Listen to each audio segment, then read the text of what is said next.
Once upon a time in the great kingdom of IJELE, where the sun shone over the golden rooftops of the palace, and the rivers flowed with abundance, ruled King Obiora the Just. His reign was marked by wisdom, prosperity, and the unwavering love of his people. To solidify his lineage, he took two wives, Queen Nnenna, his first wife, and Queen Adaku the second. Nnenna was beloved by the people. She was kind, humble, and generous, often seen among the villagers helping the sick and feeding the hungry. Her beauty was matched only by the purity of her heart.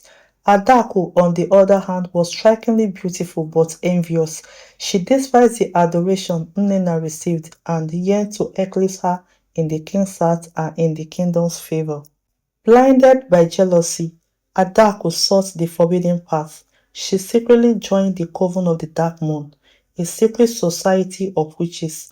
Under the shadow of the night, she performed dark rituals, seeking power to destroy Nnenna. She whispered curses into the wind, poisoning the air against her rival.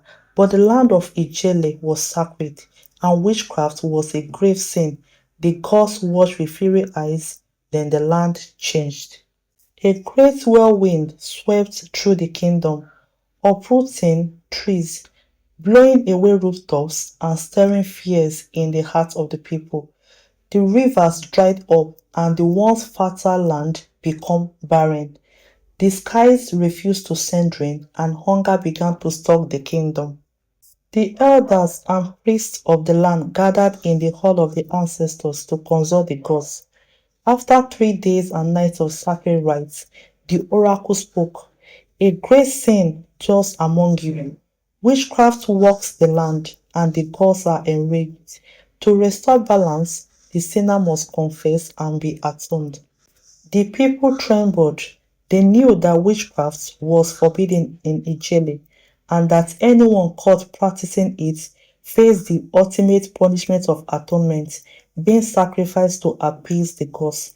The king, though a just man, had no choice but to summon a grand assembly at the Square of Truth. The entire kingdom gathered. The priests burned sacred incense, calling forth the guilty one. The winds howled, the skies darkened, and suddenly Adaku screamed and fell to the ground. Her body convulsed as her secret was ripped from her soul. Forgive me, I was blinded by envy. I only wished to make the king love me more. Spare me, I beg, she wailed. But the gods do not forgive the forbidden. The priest pronounced judgment. Adaku would be used as a sacrifice to atone for the land. Her body would be offered to the gods so that the kingdom could be restored. The people, though horrified, knew that justice had to be served. As the rituals was completed, the wind ceased, the cloud gathered, and the long-awaited rain poured down upon Ijele.